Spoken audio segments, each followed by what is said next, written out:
Hello, and welcome to our DogBizPro help video series. In this video, we will be explaining how to manually schedule a daycare registration. Clients have the ability to register online for daycare, but if you ever wanted to manually register them for an appointment, you would just want to do the following. To start, you would just want to navigate to your daycare and boarding module by clicking on the module dropdown and selecting Daycare and Boarding. Once you're inside of this page, you can click on the Calendar tab in order to be brought to your daycare and boarding module calendar. If you are scheduling right from inside the calendar, you have a couple of options when it comes to scheduling. You can either click on a specific date right from the calendar, and that will bring up your drop-down menu, and from that drop-down menu you can choose Scheduled Daycare, and that will open up your Scheduled Daycare window. On the same note, you can also choose the Schedule button right at the top here, and if you click on that, that same drop-down will appear, and again you can click on Scheduled Daycare, and that same Scheduled Daycare window will open. From inside of the Schedule Daycare window, you'll actually be able to set up and schedule that daycare appointment. The first area showing inside of the Schedule Daycare window is the Option dropdown. This dropdown will allow you to select a specific daycare sign-up option. So, if you wanted to select a sign-up option, you would just click on the dropdown and select sign-up option in question. The next section you should be able to see is the All-Day Event checkbox and the Repeat checkbox. The All-Day Event checkbox will allow you to set this appointment up to run the entire day. So rather than having it run based off a set duration, you can actually check this checkbox and it'll set it up to run that entire day. As I mentioned, you should also be able to see a Repeat checkbox. The Repeat checkbox will allow you to set up this daycare appointment to repeat. So again, if you want this appointment to repeat, you would just want to check that checkbox. The next area showing is the Client Autofill box. If you wanted to assign a client to this daycare appointment, you would just want to start typing the client's name in question inside this autofill box, and the search results should appear down below. If you found the client you're interested in, you could click on that client, and it would attach them to this daycare appointment. After you have chosen a client, you can now assign a dog to this appointment as well. If you wanted to assign a dog, you would just click on the dog drop-down, choose an existing dog, and again, that dog would be set up to attend that daycare appointment. The next area showing is the attendant drop-down box. If you wanted to assign a specific attendant to this daycare appointment, you would just want to click on the attendant drop-down box, select an attendant from the list down below, and again, they'd be set up to be the attendant for that daycare appointment. On the same note, you can also choose a specific location for this daycare appointment as well. So if you wanted to choose a specific location, you can click on the location drop-down, choose an available location, and again, it'll be set up to occur at that location. The next area showing is the cost text box. If you notice, this cost text box will automatically populate based off the sign up option that I've chosen. If for some reason you wanted to change the default amount, you could do that here. So again, if you wanted to change this amount rather than it being $50, let's say you wanted to charge the client $30, you can make that change here. The next section showing inside this window is the start and end date section. Here you're able to set a start and end date for your appointment, as well as a start and end time for your appointment as well. Again, as I mentioned earlier, the duration will auto-populate based off the sign-up option that you have chosen, but if you wanted to manually extend that duration out, you could do that here using the time drop-down or the date drop-down. The next area showing is the title text box.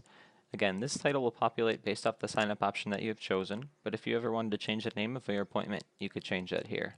So let's say you wanted it to be called Full Day 1, you could just add a 1 there, and again, that will be set up to be called Full Day 1. I want to mention that if you're setting up a repeating appointment, there would actually be an extra section showing inside of this window.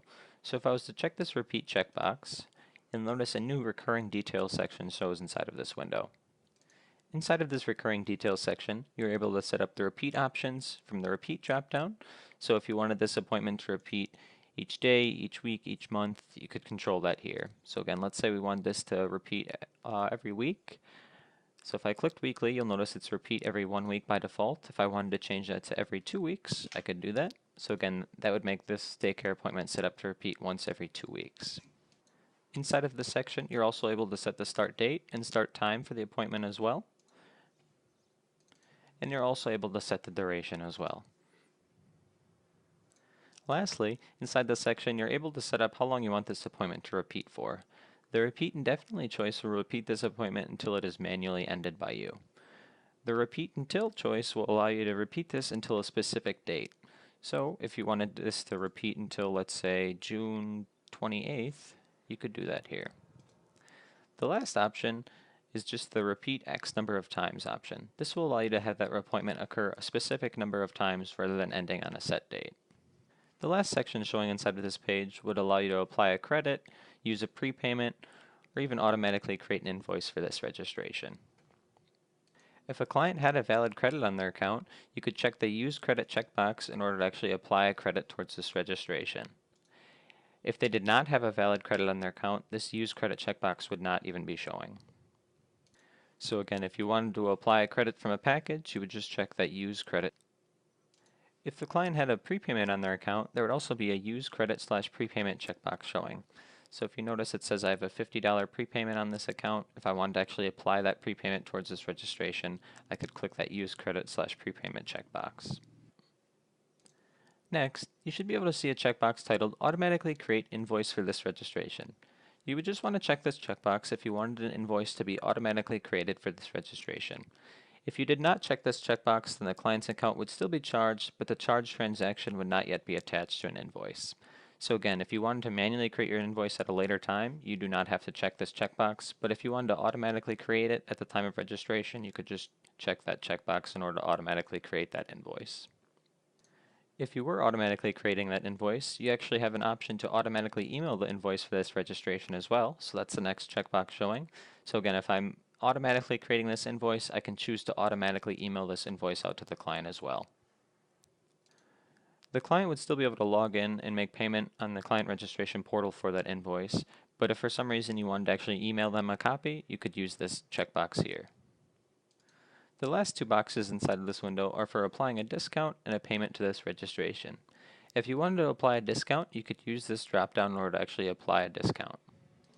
So let's say you wanted to apply a discount towards this registration, you would just click on the drop-down for Apply Discount and choose the discount in question, and it will automatically apply that discount towards this registration. The Apply Payment drop-down box would allow you to apply payment towards this registration. So if you wanted to manually apply payment towards this registration right at the time of registration, you could click the Apply Payment drop-down box, choose your payment method, and it would actually apply payment towards that registration. Once you're finished setting up this appointment, you can go ahead and click the Save button in order to actually create that Daycare appointment. After I've created that Daycare appointment, you'll notice it is showing on my calendar here, and it would also be showing inside my Daycare page as well.